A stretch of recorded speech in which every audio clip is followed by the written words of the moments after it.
Dans la société, on considère qu'une fille qui a fait le droit ne peut pas bien gérer son foyer parce qu'elle va dicter beaucoup de choses à son mari. On ne peut pas dire que les hommes sont complexés, mais il y a certains hommes, il faut que les parents considèrent que les filles peuvent tout faire aussi comme les garçons. Dans certains milieux, c'est très compliqué. On pense que cette fille est compliquée. Elle a des démons, elle a des problèmes. Elle n'est pas soumise, elle ne sera pas soumise. Elle est une mauvaise fille. Nous avons encore des limites par rapport à nos traditions. Parce que des fois, on pense que ce sont juste les hommes qui viennent en aide à leur famille, mais ce n'est pas toujours vrai. Donc, éduquer une femme, c'est déjà éduquer une nation. Elle s'appelle Madame Bénite Achimé. Bonjour Madame. Bonjour Madame. J'ai essayé un peu d'hésiter, je n'ai pas bien maîtrisé ce que vous êtes, mais je vous dis bienvenue et merci d'avoir répondu à notre invitation. Merci beaucoup, c'est très gentil. Alors, avant de commencer toute chose, je peux savoir ou bien le spectateur peut savoir qui est exactement Madame Bénite. Alors, merci beaucoup de m'avoir invitée. Okay. Je suis Bénite Achimé, comme vous l'aviez dit. Je suis enseignante à l'Université catholique La Sapientia de Goma depuis 2019. Actuellement assistante du 2e mandat. Je suis également en train de finir mon master en droits de l'homme et résolution pacifique des conflits, parce que je suis intéressée par toutes les questions liées au conflit. Et vous le savez, nous vivons dans un milieu insécurisé, je peux dire, depuis plusieurs décennies. Et il faut vraiment parler de ça. Il faut étudier cela et il faut aussi comprendre et savoir vivre avec ça. C'est ça, en bref. Je suis également secrétaire du secrétaire général administratif de l'université actuellement. Ok, mariée? Oui, je suis mariée depuis l'année passée. Ah, félicitations. Merci beaucoup. Ok, merci beaucoup. C'est avec Madame Bénite. C'est avec Madame Bénite que nous aurons ce 30 minutes ensemble. Et soyez vraiment scotchés, soyez connectés. Je vous rappelle, téléspectateurs, n'hésitez pas de liker, de partager, mais aussi de commenter pour savoir qu'est-ce qui vous a intéressé, qu'est-ce qui vous a vraiment tiqué dans son speech. Alors, Madame, aujourd'hui, nous allons parler de l'éducation de la femme. Oui, oui. Comme je l'ai dit tantôt, on dit souvent que éduquer une femme, c'est éduquer toute une nation. Mais est-ce que c'est faisable encore ou bien est-ce possible encore dans cette génération actuelle? Oui, c'est possible. Et heureusement pour nous, il y a vraiment des avancées et nous le voyons. Les filles sont de plus en plus visibles dans les écoles primaires, secondaires, dans les universités et c'est déjà un pas. Donc, éduquer une femme, c'est déjà éduquer une nation. Vous le savez, c'est la mère qui éduque. Et donc, si elle n'a pas eu des capacités déjà de les bas âge, elle ne pourra que transmettre ce qu'elle a eu. Il est vraiment nécessaire d'éduquer une femme pour espérer avoir une nation bien éduquée. Une nation bien éduquée. Intéressant. Alors, Madame, par rapport à ce que nous sommes en train de vivre aujourd'hui, c'est sûr que nous voyons des femmes, comme je l'ai entendu, quelqu'un le dire que avec dans notre période de crise, ce sont les femmes qui gardent la maison, ce sont les femmes qui soutiennent le mari. Je n'en disconviens pas. Alors, par rapport à l'accès à l'éducation, comment la pauvreté affecte-t-elle cet accès-là? Oui, merci beaucoup. Je pense que la pauvreté affecte l'accès à l'éducation des jeunes filles. Bon, la pauvreté affecte l'accès à l'éducation en général, mais en particulier l'éducation des jeunes filles. Parce que nos sociétés traditionnelles, bien qu'il y ait des avancées, certaines familles considèrent que les filles sont limitées aux activités domestiques et les hommes sont seuls à pouvoir étudier pour apporter de l'économie ou apporter le soutien plus tard à la famille. Ça fait que les familles pauvres privilégient l'éducation des garçons au détriment de celle des filles. Les filles sont juste limitées, comme je l'ai dit, aux activités ménagères, à tout ce qui est lié à la maison.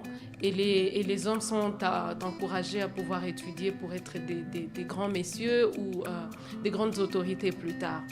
Donc l'effet de ne pas avoir assez de moyens pour certaines familles limite déjà l'accès à l'éducation. Okay. Mais il n'y a pas que la pauvreté, il y a également les normes culturelles avec notre société, surtout dans les milieux ruraux.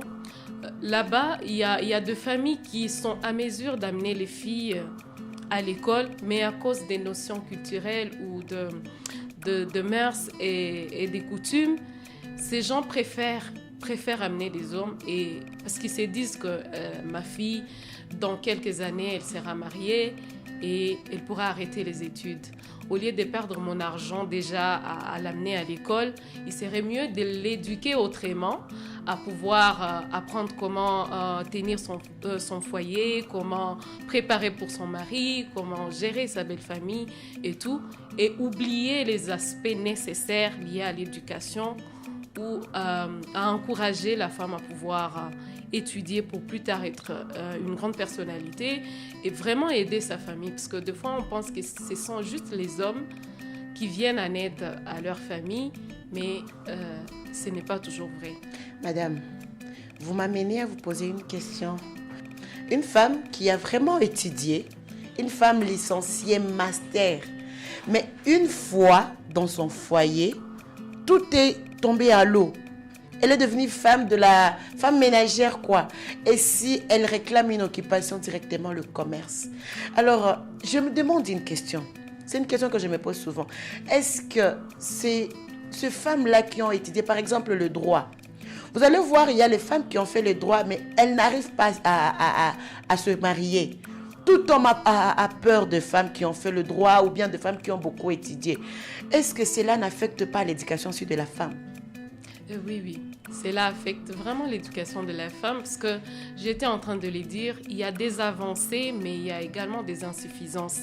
Actuellement, il n'y a pas que les femmes qui doivent beaucoup travailler sur elles-mêmes pour devenir de grandes personnalités dans la vie, mais il y a également la question liée à la sensibilisation de notre communauté. Nous avons encore des limites par rapport à nos traditions. Il y a des domaines limités vraiment ou considérés comme domaines masculins, alors que les femmes peuvent les faire. Il y a le droit, il y a l'ingénierie, il y a la médecine, il y a beaucoup de domaines où les gens pensent qu'il n'y a que les hommes qui peuvent les faire. Et une fois que les femmes arrivent à faire cela, il y a encore d'autres blocages liés des fois au mariage, des fois au travail, parce que il y a ces femmes-là qui ont du mal à trouver un mari parce qu'elles ont fait le droit, elles ont fait la technologie, elles ont fait d'autres domaines considérés comme domaines masculins. Il y a également ces familles-là qui refusent même d'aider leurs filles à pouvoir accéder à l'éducation dans ces domaines-là liés, considérés comme des domaines masculins. Et donc, c'est notre société qui doit vraiment changer. Il faut assez de sensibilisation déjà dans nos familles. Parce qu'il faut que les parents considèrent que les filles peuvent tout faire aussi comme les garçons. Il faut que notre communauté, notre société accepte que les filles sont à mesure aussi de bien travailler comme les hommes et de tout faire aussi. Et que plus tard, qu'il n'y ait pas ce genre de problème une fille manque un mari parce qu'elle a fait le droit. Dans la société, on considère qu'une fille qui a fait le droit ne peut pas bien gérer son foyer parce qu'elle va dicter beaucoup de choses à son mari et elle ne pourra pas respecter son mari. Les articles et tous les droits de la femme, encore une fois, ouais. Alors que ce n'est pas vrai. Ce n'est pas vrai parce qu'il y a beaucoup de femmes qui ont fait le droit, qui ont fait d'autres domaines et qui ont réussi aussi à bien gérer leur foyer, qui ont réussi à bien s'imposer dans notre société. les gens pensent, la plupart des fois, les gens pensent qu'avoir un niveau études avancé fait à ce qu'on ne soit pas à mesure de considérer notre société comme il faut, de bien respecter son mari ou de bien réaliser ses tâches ménagères, alors que ce n'est pas vrai. C'est vraiment une question liée à la tradition. Alors, est-ce que ce ne sont pas les hommes qui sont complexés ou bien? D'une part, il y a ces hommes-là, mais il faut vraiment des études pour dire que les hommes sont complexés. Donc, on ne peut pas dire que les hommes sont complexés, mais il y a certains hommes qui pensent qu'ils ne peuvent pas épouser des femmes qui ont fait de longues études, qui pensent que les femmes qui ont fait des domaines masculins, entre parenthèses, ne peuvent pas être des bonnes mères pour leurs enfants ou ne peuvent pas être des bonnes femmes. La question de la soumission également intervient. Et donc, il y a ces hommes-là, mais il y a également ces autres hommes qui aident les femmes à pouvoir atteindre leurs objectifs. Il y a ces genres de maris qui encouragent leurs femmes à pouvoir continuer les études, à pouvoir se chercher des postes qui répondent à leurs attentes. Il y a ces hommes-là, ils peuvent marier les femmes avant même que ces femmes n'aient fini les études, mais ces hommes sont à mesure de les ramener encore une fois à l'école, de les encourager, de les aider à pouvoir atteindre leurs objectifs. C'est une question liée à la société, mais on peut dire également qu'il y a ces hommes qui encouragent les femmes. Il y a également ces autres qui sont complexés et qui nécessitent aussi des sensibilisations, des explications, des soutiens pour aider leurs femmes, leurs sœurs, leurs cousines à pouvoir atteindre leurs objectifs dans notre société. Ah, merci beaucoup. Alors, quand nous parlons de l'éducation de la femme et tout, c'est toute une politique, n'est-ce pas? Oui. Alors, il faut que la femme aussi soit impliquée. Oui. Alors, comment est-ce que la femme parviendra à s'impliquer dans cette politique éducative? Alors, pour que la femme soit impliquée, il faut d'abord qu'elle soit à mesure de reconnaître qu'elle est capable. Dans les milieux, par exemple, universitaires, il faut que la femme se trouve aussi des postes de décision. Il faut qu'elle accède à ces postes-là. Parce que tant que la femme n'est pas à mesure de décider également, elle pourra croire qu'elle est toujours inférieure et que ses idées ne peuvent rien faire dans la société. Alors, il y a également les politiques liées à nos États. Les États doivent aussi encourager les femmes à travers des sensibilisations, déjà dès les bas âges, au niveau de l'école. Si l'élève, une fille, sait déjà qu'elle peut gérer, elle peut aussi dire un mot, elle peut aussi contribuer dans sa société, elle pourra grandir avec cela et devenir une grande dame. Actuellement, c'est vraiment une bonne chose. Je vois dans les écoles primaires, il y a aussi les élections des représentants et représentantes. Et avec les années, nous sommes en train de voir que les petites filles aussi commencent à s'imposer, à postuler. Ouais. Et plus tard, c'est à l'école secondaire. Après, c'est à l'université où on voit des porte-paroles femmes. Et c'est déjà des avancées. Et à partir de ça, la femme se sent capable aussi de pouvoir avoir un poste de décision, de pouvoir aussi contribuer. Mais il faut vraiment des accompagnements, non seulement de la politique de l'État, mais également des organisations non gouvernementales, des organisations de nos communautés qui doivent aider la femme à découvrir qu'elle est à mesure aussi, qu'elle est à mesure de gérer, elle est à mesure de décider, elle est à mesure de contribuer. Elle est à mesure aussi d'avoir une place dans la société qui n'est pas seulement à la cuisine. Avoir une place dans la société, mademoiselle, je n'en tout ce qu'on vient pas, madame. Alors, qu'en est-il maintenant avec nos coutumes? Parce que même dans le droit reconnaît la coutume. Et vous allez voir dans nos coutumes, la femme a de limites. Alors, ce que vous êtes en train de dire, je veux bien, c'est très intéressant. Il faut que la femme se lève, que la femme... Ok. Et qu'en est-il avec nos coutumes? Alors, la question, encore une fois, liée à nos traditions, à nos coutumes, on ne peut pas les ignorer. On doit toujours considérer la bonne chose dans ces coutumes-là Et ce sont ces bonnes choses on doit plutôt valoriser. Alors, les femmes sont limitées dans nos coutumes parce que, comme je l'ai dit au début, beaucoup de familles pensent que les filles sont limitées aux travaux domestiques. La place de la femme. La place de la femme est seulement à la cuisine. Et puis, ça s'est dit des années, des générations en génération, ça se répète toujours comme ça. Alors, on peut voir des bons exemples dans nos sociétés, voir ces femmes qui ont réussi, voir ces exemples de réussite pour montrer à la société que la femme n'est pas limitée seulement à la cuisine. Nous ne sommes pas en train de refuser que la femme ne doit pas faire ses travaux ménagers ou elle ne doit pas participer à la gestion de la maison comme il le faut, mais elle doit également se développer dans l'éducation. Donc la cuisine, ce n'est pas un problème parce qu'on peut tout faire. On peut être à la cuisine, on peut être au travail, on peut être partout. Donc il faut sensibiliser nos frères et sœurs, nos parents, nos grands-parents, notre société, à pouvoir admettre que la place de la femme ne se trouve pas seulement dans la cuisine. Elle se trouve dans notre société en général et cela partout.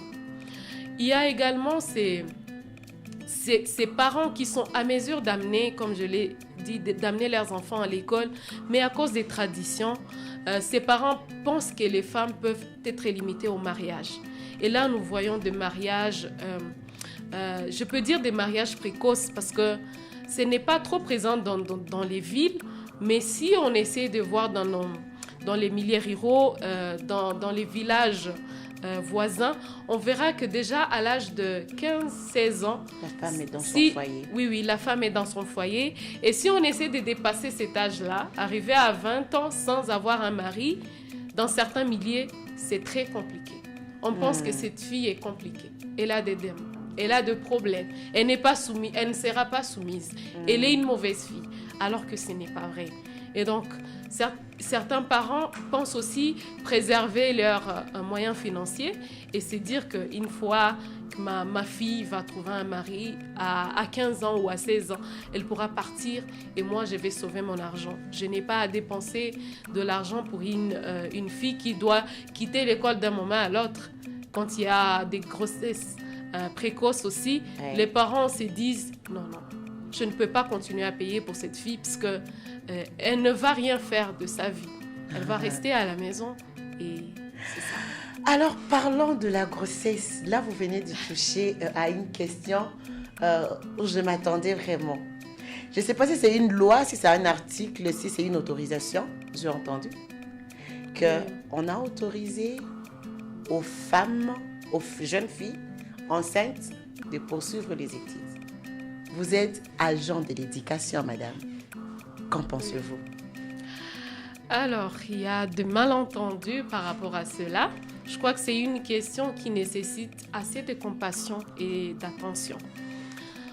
Je crois qu'on n'a pas, selon mon entendement, on n'a pas autorisé qu'il y ait assez qu'on aille ramasser les filles enceintes et les amener à l'école et tout. Mais moi, je crois qu'en cas de grossesse précoce, on essaye de montrer que c'est vraiment nécessaire de laisser la jeune fille continuer son éducation. Avec le caprice de la grossesse, madame, pardon. Ce n'est pas grave. Vraiment, ce n'est pas grave parce que le problème n'est pas lié à cette personne-là qui doit encourager la fille à aller à l'école, mais c'est beaucoup plus le courage de la jeune fille. Parce qu'il y a beaucoup de questions en rapport avec ça. Il y a les questions liées à la stigmatisation, les émotions liées au changement de sa vie, de son corps. Et donc, on essaie de l'aider à pouvoir poursuivre son éducation et aussi ne pas seulement accepter que la fille aille à l'école, il faut aussi des soutiens psychologiques. Moi, je crois que c'est vraiment nécessaire d'aider ces jeunes filles-là à accéder à l'éducation, beaucoup plus dans les écoles secondaires, parce qu'à l'université, ce n'est pas un problème. Ah ouais. Vraiment, à l'université, les filles sont adultes, elles peuvent carrément aller étudier étant enceintes sans problème. Il faut seulement qu'elles puissent gérer les questions liées aux stigmatisations, aux provocations à l'université, mais dans les écoles secondaires, c'est un problème sérieux. Et si on n'arrive pas à aider ces filles-là, on essaie aussi d'étouffer leur éducation. Madame, alors qu'en est-il de l'exemple qu'elle va montrer à ses collègues, l'éthique qu'elle va montrer à ses collègues? Parce qu'elle est encore mineure, à ce que je sache. Oui, mais ce que j'ai dit, au fait, le fait que la fille soit enceinte, c'est déjà, je peux dire, une erreur. Donc, c'est qu'elle n'a pas souhaité que cela arrive. Et puis, on ne peut pas souhaiter à ce que toutes les filles à l'école tombent enceintes. C'est un problème. Mais s'il arrive qu'il y ait ces cas-là, cette fille doit être aidée pour qu'elle puisse aussi réussir sa vie. Moi, je connais des filles qui ont eu ces problèmes, des grandes femmes aujourd'hui qui ont eu ces problèmes, qui ont été aidées et qui ont fini leurs études secondaires, qui ont vraiment brillé à l'université et qui sont des grandes personnalités. Ce n'est pas que cette femme a échoué sa vie, cette fille a échoué sa vie. Mais elle a commis des erreurs, elle doit en payer le prix. Le fait juste d'aller étudier étant enceinte, c'est déjà payé. C'est déjà payé parce qu'elle ne sera plus à l'aise à l'école. Tous les yeux seront fixés sur cette personne. Et si les enseignants ne sont pas à mesure de les aider, certains enseignants pourront même critiquer cette fille-là en classe. Donc, il faut vraiment du courage pour que la fille elle-même accepte d'aller à l'école. Parce que c'est le fait on essaie d'accepter que ces filles continuent leurs études, mais aussi, il faut que ces filles acceptent aussi d'aller étudier, parce que c'est déjà une honte. Le fait d'accepter cette honte-là, le fait de ne pas avorter d'abord, c'est déjà un courage vraiment extrême. Donc, c'est plutôt une question de sensibilisation déjà à l'école.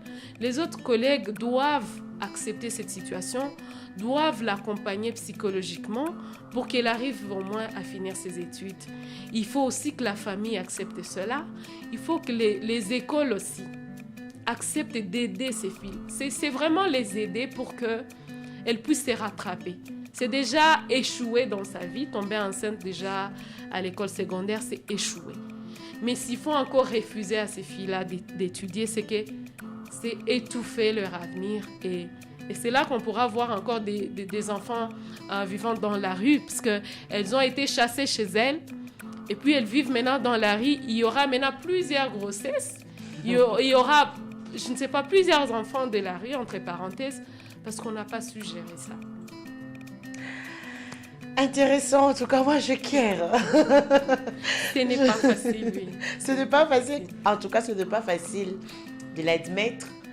Mais quand même, merci beaucoup. Mesdames, Messieurs, il est temps. Je suis vraiment, vraiment heureuse de vous avoir reçus parmi nous.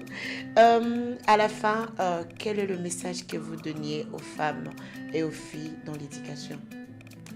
Alors, merci beaucoup. Le message que je peux donner aux filles d'abord, c'est de pouvoir bien considérer leurs études et savoir qu'elles peuvent impacter. Aux femmes, je demande le courage. Le courage de briser tout ce qui est difficulté liée à notre façon d'être femme dans nos sociétés, les difficultés de tous les jours au travail, le fait de penser qu'on est limité alors on peut aussi faire. Donc j'encourage également nos sociétés à pouvoir vulgariser déjà les réussites de femmes, parce que quand on n'a pas de modèle, on ne peut pas encourager les femmes. Il faut vraiment vulgariser la réussite des femmes pour aussi inspirer d'autres femmes à pouvoir avancer, à pouvoir aussi occuper des places, des prises de décision et beaucoup plus à pouvoir impacter notre société, chacun dans son domaine. Merci beaucoup. Merci Madame Bénite. Merci chers téléspectateurs. C'était Femmes Totem. Aujourd'hui, nous parlions de l'éducation de la femme. Alors, rendez-vous dans le numéro prochain. Vous allez découvrir encore un autre nouveau numéro, à notre nouveau thème. Mais d'ici là, nous sommes en train de nous quitter, mais tout en vous rappelant de ne pas oublier de liker, de partager, de commenter et de vous abonner aussi pour ne pas manquer notre prochain numéro. Maintenant là, nous sommes en train de vous quitter en vous disant portez-vous bien.